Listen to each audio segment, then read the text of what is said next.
வணக்கம் ஃப்ரெண்ட்ஸ். ஓம் நம சிவாய. ரொம்ப சந்தோஷமா இருக்கும் ஃப்ரெண்ட்ஸ். என்னன்னு கேட்குறீங்களா? மழை பெய்ததுனால காவிரியில தண்ணீர் வரத்து வந்துகிட்டு இருக்கு. நாளைக்கு ஆடி 18ன்னு சொல்லக்கூடிய ஆடிப்பெருக்கு. ஆடிப்பெருக்கு விழாவை நாம அவ்வளவு சந்தோஷமா கொண்டாட முடியும். ஏன்னா காவிரியில தண்ணீர் வந்தாச்சு. ஃப்ரெண்ட்ஸ், காவிரியின் இரு ஓரங்களில் இருக்கக்கூடிய அத்துணை ஊர்களிலும் கடைமடை பகுதி வரைக்கும் ரொம்ப சந்தோஷமா இந்த ஆடிப்பெருக்கை கொண்டாடுவாங்க. அதாவது காவிரி தாய் நம்ம அன்னைன்னு வணங்கினாலும் காவிரிய தன் வீட்டு பெண்ணாதான் எல்லோருமே நினைத்து வணங்கிக்கிட்டு இருக்காங்க. ஃப்ரெண்ட்ஸ், காவிரியில ஆடிப்பெருக்கு அன்னைக்கு எப்படி எல்லாம் கொண்டாடுவார்கள் அப்படிங்கிறத பத்தி தான் நம்ம இந்த பதிவுல பார்க்க போறோம் ஃப்ரெண்ட்ஸ். எப்படி எல்லாம் நம்ம ஆடிப்பெருக்கு விழாவை கொண்டாடணும், இல்ல ஆற்றங்கரை இல்லாதவர்கள் எப்படி கொண்டாடணுங்கிறத பத்தியும் நாம இந்த பதிவுல பார்க்கலாம் ஃப்ரெண்ட்ஸ். எப்படியா இருந்தாலும் நீரின்றி அமையாது உலகம் இல்லையா? நீரின்றி அமையாது உலகம் அப்படிங்கிறதுனால நம்ம இந்த நீரினை, அதாவது தண்ணீரினை எப்படியெல்லாம் பாதுகாப்பது, எப்படி வழிபட்டு அதனை பத்திரமா வைத்துக்கணுங்கிறத பத்தி தான் நமக்கு பெரியவங்க இந்த ஆடிப்பெருக்கு விழாவெல்லாம் எடுத்து சிறப்பா கொண்டாட கொடுத்துருக்காங்க ஃப்ரெண்ட்ஸ். நாம இந்த ஆடிப்பெருக்கு விழாவை கொண்டாடுவதை நாம பார்ப்பதற்கு முன்னால ஜெயகௌரி ஜோதிடாலயம் சேனல்ல நீங்க முதன் முறையா பார்க்கிறவங்களா இருந்தா சப்ஸ்கிரைப் பண்ணுங்க, அப்படியே பெல் ஐக்கானை கிளிக் பண்ணுங்க, லைக் பண்ணுங்க, ஷேர் பண்ணுங்க ஃப்ரெண்ட்ஸ். வாங்க ஃப்ரெண்ட்ஸ், ஆடிப்பெருக்கு விழாவை அமோகமா கொண்டாடலாம்.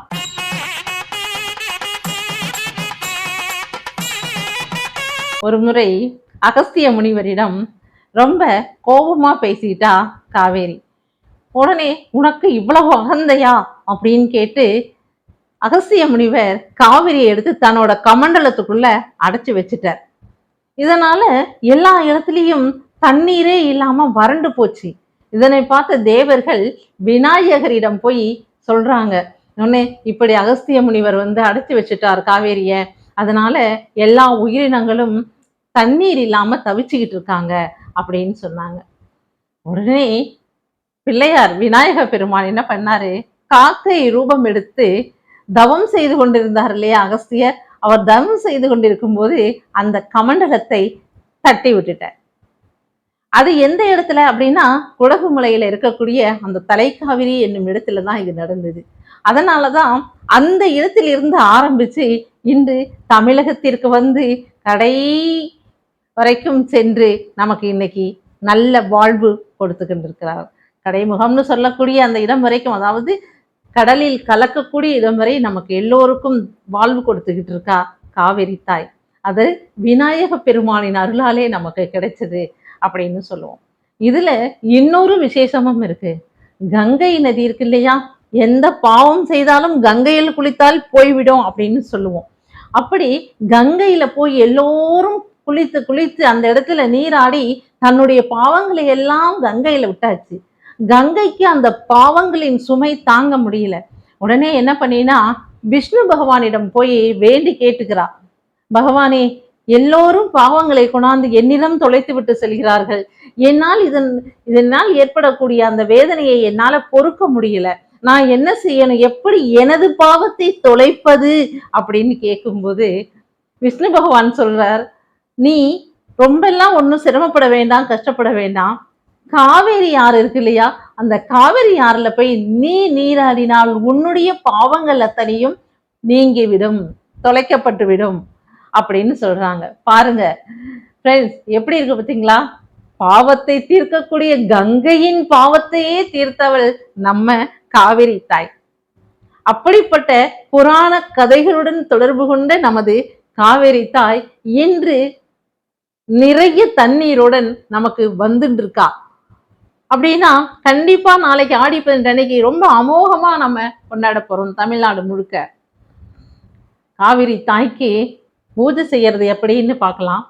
காலையிலேயே வீட்டிலிருந்து பெண்கள் குழந்தைகள் எல்லோருமே குளித்து முடித்து நீராடி நல்ல புது துணிமணிகள்லாம் வாங்குவாங்க. ஆடி 18க்குன்னே புது துணிமணிகள் எல்லாம் உடுத்திண்டு பழங்கள் பேரிக்காய் அவசியம் வைக்கிறாங்க.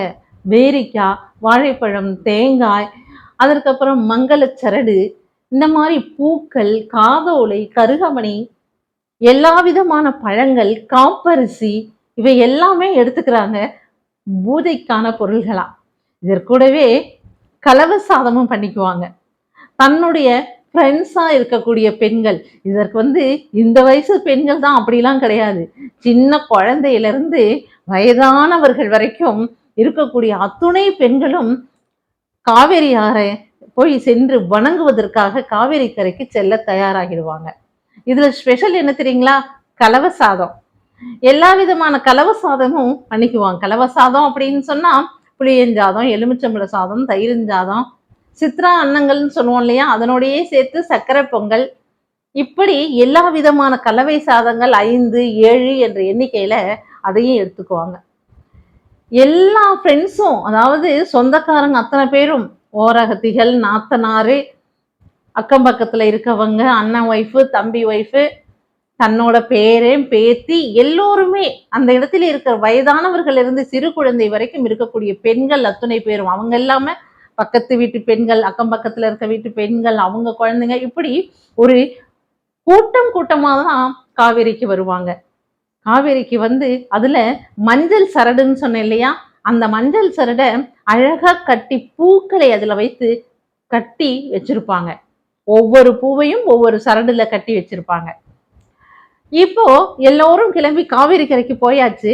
காவேரி கரையில அந்த படித்துறையில ஒரு நுனி வாழை இலை போடுவாங்க. நுனி வாழை இலை போட்டு அகல் விளக்கு ஏற்றி வைத்து அதுல அந்த இலைக்கு மஞ்சள், சந்தனம், குங்குமம் எல்லாம் இட்டு அதில் காப்பரிசியை வைப்பாங்க.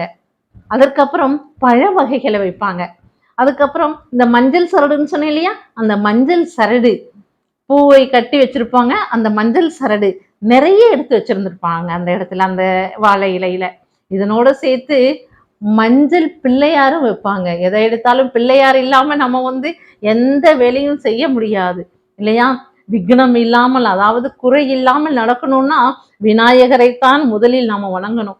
அதனால விநாயக பெருமான மஞ்சள்ல பிடிச்சு வச்சு பூக்களை எல்லாம் சார்த்தி தூப தீப ஆராதனைகள்லாம் நடத்திட்டு நாம ஏற்கனவே சொன்ன இந்த காப்பரிசி, பூக்கள், பழங்கள், வெற்றிலை, பாக்கு, இப்படி மங்களகரமான பொருட்கள் அத்தனையும் அந்த வாழை இலையிலே பரப்பி அதனை காவிரி தாய்க்கு நைவேத்தியம் பண்ணுவாங்க. கூடவே நாம எடுத்துட்டு போயிருக்கோம் இல்லையா, கலவ சாதம், சக்கரை பொங்கல் எல்லாம், அதையும் வைத்து நைவேத்தியம் செய்வார்கள். நைவேத்தியம் செய்து பிறகு பூஜை முடிந்த பிறகு எல்லோருக்கும் பிரசாதங்கள், விபூதி, குங்குமம் எல்லாம் கொடுத்த பிறகு அந்த மஞ்சள் சரடு இருக்கு இல்லையா, அதுல அதனை ஒவ்வொரு பெண்களுக்கும் அதில் இருக்கக்கூடிய மூத்த ஒரு பெண் எடுத்து கட்டி விடுவாங்க. வயதான பெண் எடுத்து ஆசீர்வாதத்துடன் கட்டி விடுவாங்க. தொங்க தொங்க தாலியை கட்டிண்டு 1000 காலம் நன்னா இருக்கணும் அப்படிங்கிற அந்த ஒரு வார்த்தையை சொல்லி ஆசீர்வாதம் சொல்லி நமக்கு அந்த சரடை கட்டி விடுவாங்க. இப்படி வயதில் மூத்த பெண்கள் இந்த மங்களச்சரணை எல்லோருக்கும் கட்டி விடுவாங்க. அதற்கப்புறம் நமது காவிரி தாயை வணங்கினதுடன் அந்த வாழை இலையில இருக்கக்கூடிய அத்துணையுமே காவிரிக்கு சமர்ப்பணம் செய்திருவாங்க. அதாவது பழங்கள், காப்பரிசி, மங்கள சரடு, இது எல்லாமே வைத்து காவிரி தாய்க்கு அந்த இடத்துல சமர்ப்பணம் செய்திருவாங்க. காவிரியில விட்டுருவாங்க அத்தனையும். அதன் பிறகுதான் இந்த கலவை சாதம், சர்க்கரை பொங்கல், இதை எல்லாரும் அழகா அமர்ந்து ஒன்னா அமர்ந்து சந்தோஷமா சாப்பிடுவாங்க பாருங்க. இதுவே பெரிய விசேஷங்கள். இந்த ஒரு நாளில் அனைவரும் ஒன்று கூடி அந்த இடத்துல காவிரி தாயையும் வணங்கி எல்லோரும் ஒன்றாக அமர்ந்து சாப்பிடுங்கிறது முன்னாடியெல்லாம் கூட வருடா வருடம் நடந்தது. இப்போ வருஷா வருஷம் நடந்தாலும் எத்தனை பேர் அதுல கலந்துக்கிறாங்க அப்படிங்கிறது தான் பெருசா இருக்கு. ஆனாலும் 18 அன்னைக்கு எல்லோரும் கலந்துக்கணும் அப்படின்னு சொல்லி ஒரு கண்டிஷனே போடணும். அப்படிப்பட்ட ஒரு நிலையில தான் இன்னைக்கு இருக்கோம். வெளிநாடுகளில், வெளி ஊர்களில் வேலை செய்து கொண்டிருக்கும் போது அவர்களால என்ன செய்ய முடியும் அப்படின்னு நம்ம யோசிக்கவும் வேண்டியிருக்கு ஃப்ரெண்ட்ஸ். ஓகே, அப்படின்னு இந்த இடத்துல எல்லாரும் அழகா அமர்ந்து நல்ல சாப்பிட்டு ரொம்ப ஜாலியா இருந்துட்டு அதற்கப்புறம் பக்கத்தில் இருக்கக்கூடிய கோயில்களுக்கு சென்று விட்டு வீட்டுக்கு திரும்புவார்கள். இதுதான் ஆடிப்பெருக்கு அப்படின்னு சொல்லக்கூடிய 18 அன்னைக்கு காவிரி தாய்க்கு பூஜை செய்யும் முறைகள். இதே போலவே ஸ்ரீரங்கநாதரும் காவிரி தாய்க்கு அன்று பூஜை செய்யவும் தரிசனம் செய்யவும் அம்மா மண்டபம் என்று சொல்லக்கூடிய திருச்சியில இருக்கக்கூடிய ஸ்ரீரங்கத்தில் இருக்கக்கூடிய அம்மா மண்டப படித்துறைக்கு ரங்கநாதரும் வருவார். அவர் யானை மேலே எல்லா விதமான பொருட்களும் மங்கள பொருட்கள் அனைத்தையும் பட்டுப்புடவையிலிருந்து பூக்கள் பழங்கள் எல்லாம் எடுத்துட்டு அதுல தங்கத்தினாலான ஒரு பொட்டு என்று சொல்லக்கூடிய ஒரு, அதாவது அந்த தாலியோட சேர்த்து போடுவோம் இல்லையா, அப்படி அந்த மங்கள நாள்ல அதையும் கட்டி சீர் எடுத்துட்டு வருவாங்க. பல்லக்குல ரங்கநாதர் வருவார், யானை மேல இந்த சீர்வரிசை பொருட்கள் வரும். இவை எல்லாவற்றையும் அம்மா மண்டபத்தில் இருக்கக்கூடிய மண்டபத்தில் வைத்து பூஜை செய்து ரங்கநாதர் காவிரி தாய்க்கு காணிக்கையாக செலுத்துவார். வருஷா வருஷம் வந்து இருந்து என்னுடைய மக்களை நல்லபடியா வாழ வைக்கணும் அப்படின்னு சொல்லி ஆசீர்வாதம் பண்ணி அந்த இடத்துல ரங்கநாதர் காவிரி தாய்க்கு தன்னுடைய அந்த காணிக்கைய சமர்ப்பிப்பார் பாருங்க. இப்படி தெய்வமே காவிரி தாய்க்கு காணிக்கை கொடுக்கக்கூடிய அளவு இருக்கக்கூடியது இந்த திருச்சி அம்மா மண்டபம் படித்துறையில தான். ஃப்ரெண்ட்ஸ், நாம எவ்வளவோ 2 நாட்கு முன்பு கூட என்ன செய்வது, 18 அன்னைக்கு தண்ணி வந்துருமா காவிரியில அப்படின்னு ஒரு மனசுல கஷ்டத்தோட இருந்த நேரத்துல இறைவன் அருளால இன்று ஆடி 18 நடக்கும்போது காவிரியில தண்ணீர் வந்தாச்சு. ரொம்ப சந்தோஷமா இருக்கு. எல்லா மக்களும் ஒற்றுமையா இருக்கணும், எல்லோரும் ஒன்றுதான், எல்லோரும் ஒற்றுமையா இருக்கணும் அப்படின்னு சொல்லி என் அப்பன் சிவபெருமானை வணங்கி ஆசீர்வாதத்தை வாங்கிக்கிறோம். அதே சமயம் காவிரி தாய் அவ இல்லாம எதுவுமே இல்லை நமக்கு. தமிழ்நாட்டுக்கு காவிரி தாய் தான் வற்றாத ஜீவநிதி. அவள் தான் நம்மளுடைய அன்னை. அதனால அன்னையின் ஆசீர்வாதத்தையும் பெற்றுக்குவோம் நம்ம.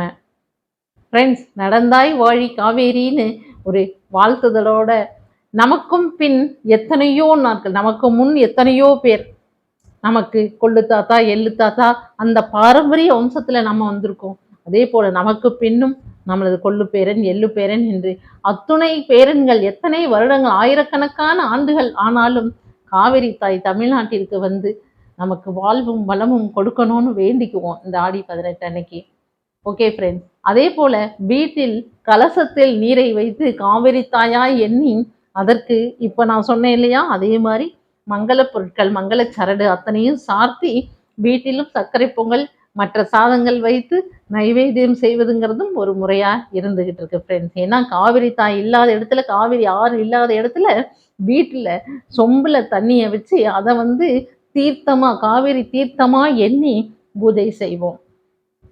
அதை போல முடியாதவர்கள் இதை போலவும் நம்ம செய்யலாம் ஃப்ரெண்ட்ஸ். அதனால காவிரிக்கு போக முடியலன்னு கவலையும் பட வேண்டாம். முக்கியமா இதற்கு வைக்க வேண்டியது என்ன அப்படின்னு சொன்னா காப்பரிசி, மங்களனான், பழங்கள், பூக்கள், மஞ்சள் சரடு இதனை வைத்து எல்லோரும் வணங்குங்க, சந்தோஷமா இருக்கலாம். ஓகேவா ஃப்ரெண்ட்ஸ்? வற்றாத ஜீவநதியான காவிரி நமக்கு என்றும் வாழ்வழிப்பாள் என்று அவளுடைய ஆசையும் நமக்கு கிடைக்கும்னு சொல்றேன் ஃப்ரெண்ட்ஸ். ஓகே ஃப்ரெண்ட்ஸ், அடுத்த பதிவில் சந்திப்போம். பாய்.